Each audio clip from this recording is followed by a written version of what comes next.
Doctor ortho Ayurvedic oil and capsule. अब दर्द भी घुटने टेकेगा। झारखंड में प्राथमिक और मध्य विद्यालयों में शिक्षकों की कमी होगी दूर। रांची में सीएम हेमंत सोरेन ने 1042 नव चयनित सहायक आचार्यों का सौंपा नियुक्ति पत्र। राज्य सरकार प्राथमिक और मध्य विद्यालयों में 26,000 सहायक आचार्यों की चरणबद्ध नियुक्ति कर रही है। झारखंड में 30 जून से एसआईआर अभियान की होगी शुरुआत। घर घर जाकर मतदाताओं को गणना प्रपत्र देंगे और सत्यापन करेंगे बीएलओ। 29 जुलाई तक चलेगा एसआईआर अभियान। छत्तीसगढ़ के मुख्यमंत्री विष्णुदेव साय ने सुनी मन की बात। सीएम साय ने कहा, जन भागीदारी जन प्रेरणा का सशक्त माध्यम बना मन की बात। विकसित भारत के संकल्प को मन की बात देती है नई ऊर्जा।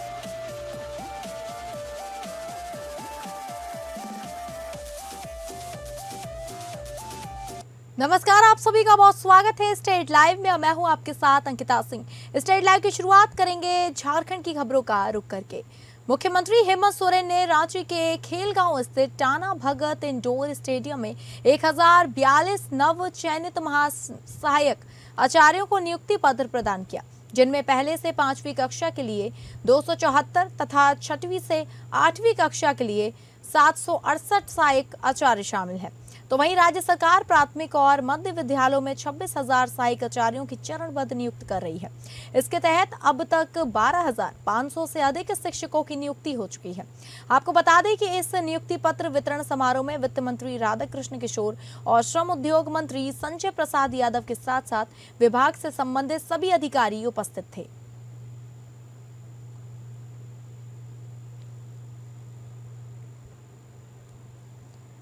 मुख्यमंत्री हेमंत सोरेन ने रविवार को राजधानी रांची से कुछ ही दूरी पर स्थित मशहूर पर्यटन स्थल जोन्हा फॉल पहुंचकर प्रकृति की सुंदरता का जमकर आनंद लिया।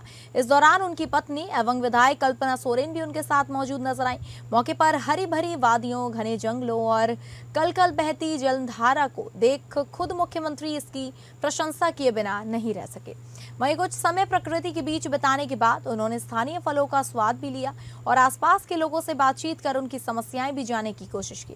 इस बीच मुख्यमंत्री ने सोशल मीडिया पर वीडियो और पोस्ट शेयर कर कहा कि झारखंड की प्राकृतिक संपदा पूरे देश के लिए आकर्षण का केंद्र है। जोन्हा फॉल की निर्मल जलधारा, शांत वातावरण और हरियाली यह एहसास कराती है कि झारखंड वास्तव में प्रकृति का अनुपम उपहार है। उन्होंने ये भी कहा कि यह हमारी साझा धरोहर है, जिसकी रक्षा और संरक्षण करना हम सभी की सामूहिक जिम्मेदारी है। इसके अलावा सोशल मीडिया पर पोस्ट में उन्होंने लिखा कि झारखंड के किसी भी कोने में आप चले जाइए, प्रकृति अपने अलग अलग रंगों में आपका स्वागत करती दिखाई देगी।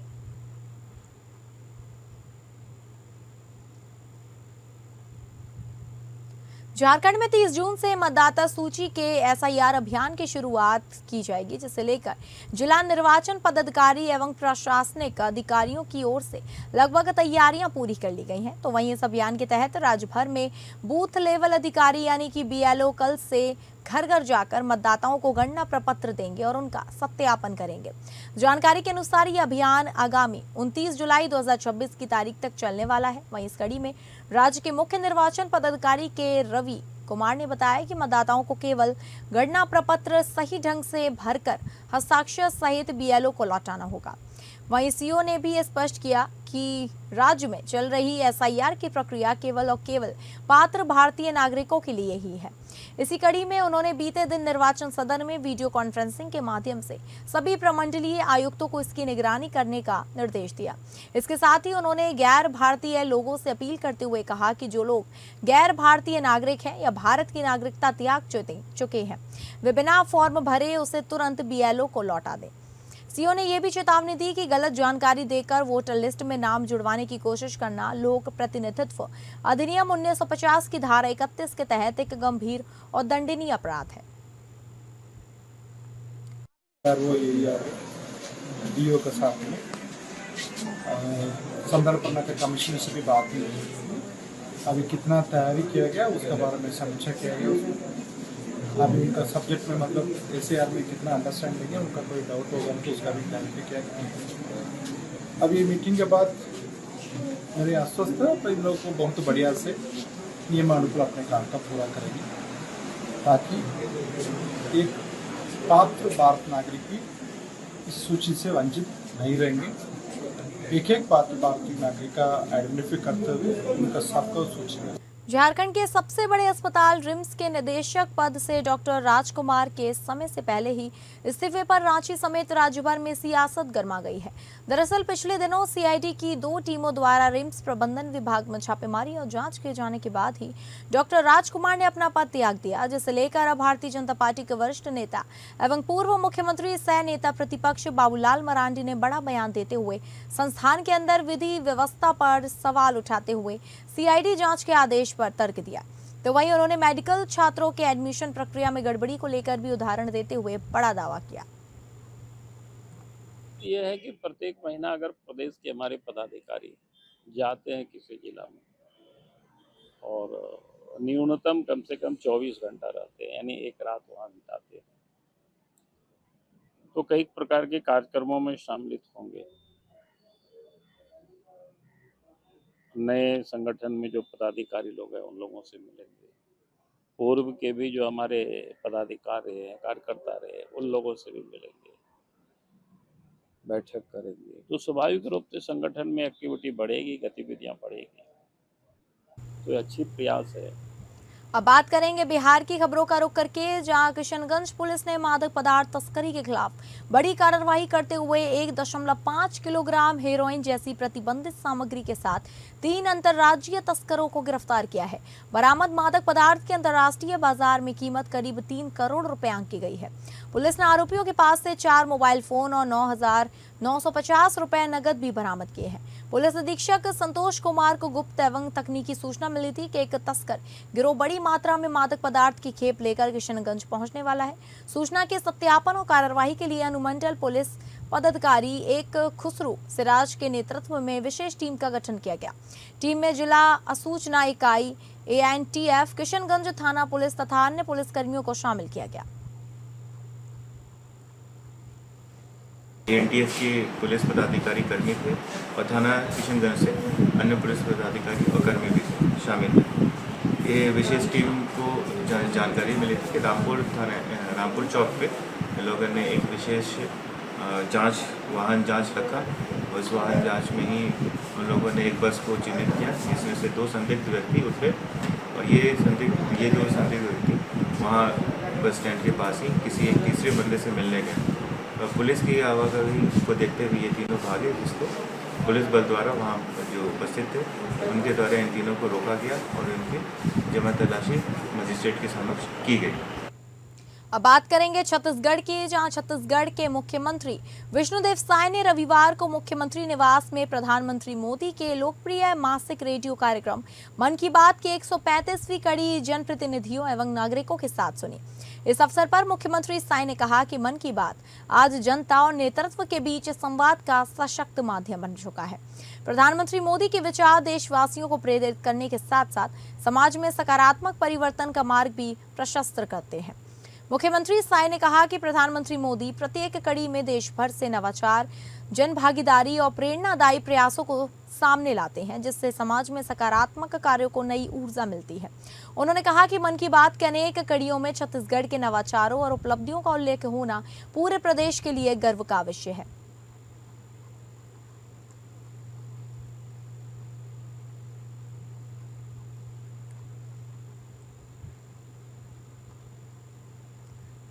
उप मुख्यमंत्री अरुण साव ने रविवार को स्कूटी से बिलासपुर नगर निगम क्षेत्र के विभिन्न विकास कार्यों का स्थल निरीक्षण कर उनकी प्रगति का जायजा लिया। उन्होंने मंगल में एसटीपी सड़क निर्माण कार्य, बिलासपुर कन्वेंशन सेंटर, राम सेतु एवं अशोकनगर में चल रहे सड़क निर्माण कार्यों का निरीक्षण किया।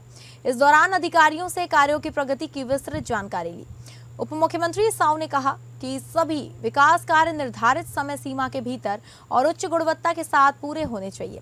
उन्होंने जिन कार्यों में अनावश्यक विलंब हो रहा है उन्हें शीघ्र पूरा करने के निर्देश दिए। इसके साथ ही लापरवाही बरतने वाले अधिकारियों एवं संबंधित एजेंसियों के विरुद्ध आवश्यक कार्रवाई करने के लिए कहा।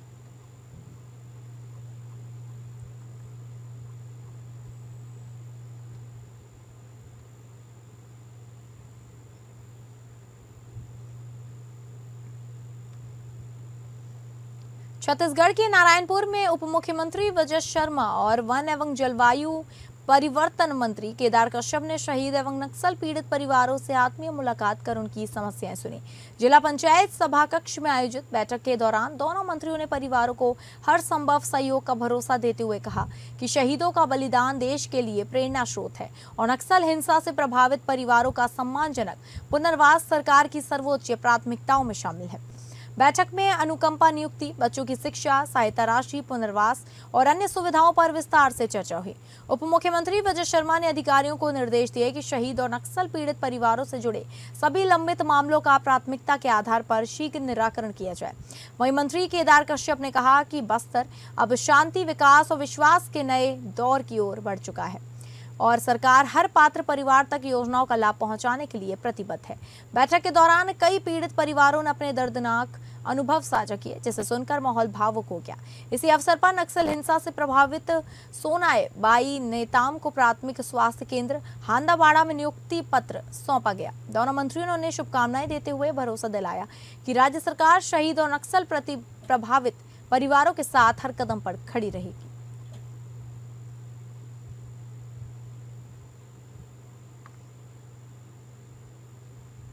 छत्तीसगढ़ के लोरमी क्षेत्र में उप मुख्यमंत्री एवं विधायक अरुण साव ने अचान कमार के 60 वनांचल गांव का दौरा कर जन चौपाल के माध्यम से ग्रामीणों से सीधा संवाद किया।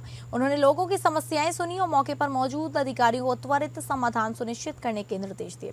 इस दौरान उन्होंने कहा कि सरकार की प्राथमिकता है कि हर योजना का लाभ अंतिम व्यक्ति तक पहुंचे। जन चौपाल में अरुण साव ने महिलाओं, किसानों और युवाओं से बातचीत कर क्षेत्र के विकास कार्यों और सरकारी योजनाओं की जानकारी दी।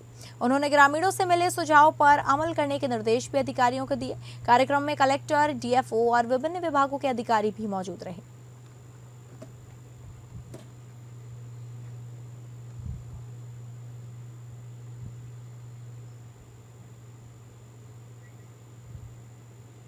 खबरों में आगे बढ़ेंगे और बात करेंगे महाराष्ट्र की खबरों का रुख करके। गढ़चिरौली जिले में नक्सल विरोधी अभियान के तहत सुरक्षा बलों को एक और बड़ी सफलता मिली है। नक्सली द्वारा सुरक्षा बलों पर हमले और विस्फोटक घटनाओं को अंजाम देने के उद्देश्य से जंगल में छिपाकर रखा गया हथियार निर्माण से जुड़ा भारी मात्रा में सामान गढ़चिरौली पुलिस और सीआरपीएफ ने बरामद कर मौके पर ही नष्ट कर दिया। प्राप्त जानकारी के अनुसार महाराष्ट्र छत्तीसगढ़ सीमा से लगे बालवेड़ा के जंगल क्षेत्र में नक्सलियों द्वारा हथियार निर्माण एवं अन्य सामग्री जमीन में दबाकर रखने की गोपनीय सूचना गढ़चिरौली पुलिस को मिली थी। इसके आधार पर 26 जून 2026 को पुलिस अधीक्षक एम रमेश के मार्गदर्शन में विशेष अभियान जल प्राणहिता यूनिट, बीडीटीएस, बम निरोधक एवं निष्क्रियकरण दस्ता तथा सीआरपीएफ के संयुक्त दल को सर्च ऑपरेशन के लिए रवाना किया गया। 27 जून 2026 को जंगल में सघन तलाशी अभियान के दौरान सुरक्षा बलों ने जमीन में छिपाकर रखा गया नक्सली सामग्री बरामद की। इसमें लगभग 5 से 6 टन वजनी एक लैथ मशीन, 150 क्लैमोर एवं बीजीएल पाइप, 220 नग 12 bore pipe, 20 rifle, rod, metal पट्टियां सहित हथियार निर्माण में उपयोग होने वाली अन्य सामग्री शामिल थी। वरिष्ठ अधिकारियों के निर्देश अनुसार बरामद सभी नक्सली सामग्री को सुरक्षा की दृष्टि से घटनास्थल पर ही नष्ट कर दिया गया ताकि भविष्य में उसका किसी भी प्रकार से दुरुपयोग न हो सके।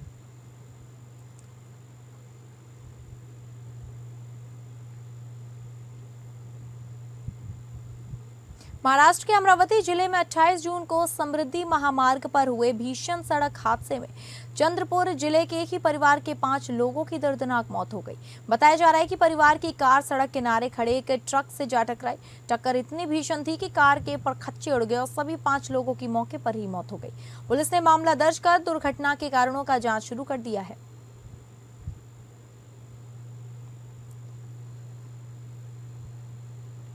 महाराष्ट्र के ठाणे जिला के कल्याण में ठाणे पुलिस की अपराध शाखा के अनैतिक मानव तस्करी प्रतिबंध कक्ष ने कल्याण में कथित देह व्यापार के एक मामले का भंडाफोड़ करते हुए कल्याण कोर्ट में प्रैक्टिस करने वाली महिला वकील मनीषा नांदे को गिरफ्तार किया है।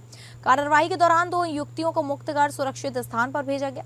पुलिस के अनुसार 24 जून को गुप्त सूचना मिलने पर वरिष्ठ पुलिस निरीक्षक वैशाली गोडे के नेतृत्व में टीम ने कल्याण पूर्व के 30 गांव नाका स्थित साई होटल उडुपी पैलेस में छापा मारा।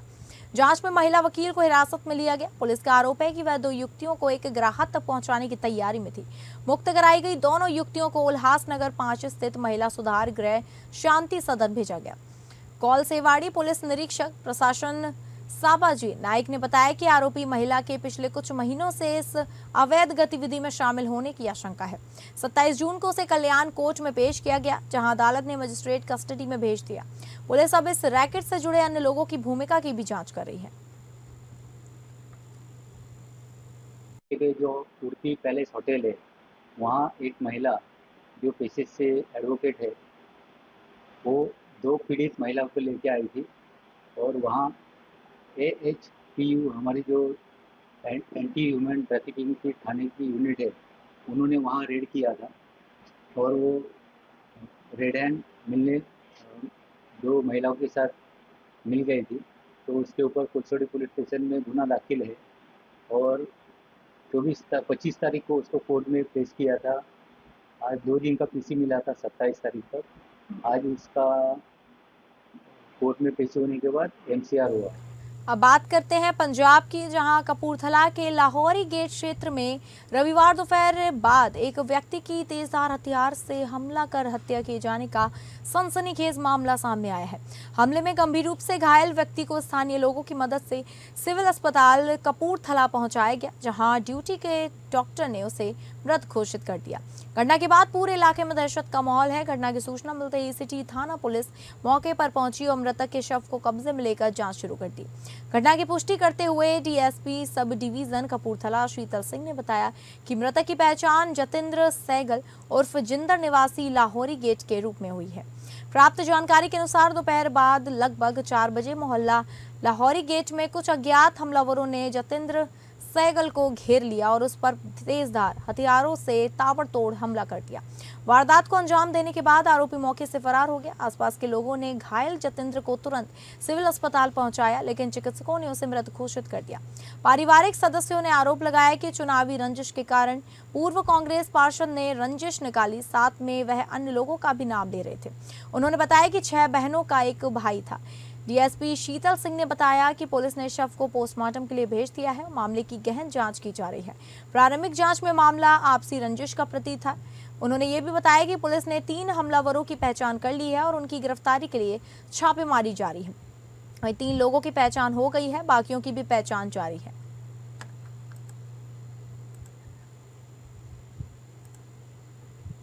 तो फिलहाल स्टेट लाइव में बस इतना ही। नमस्कार।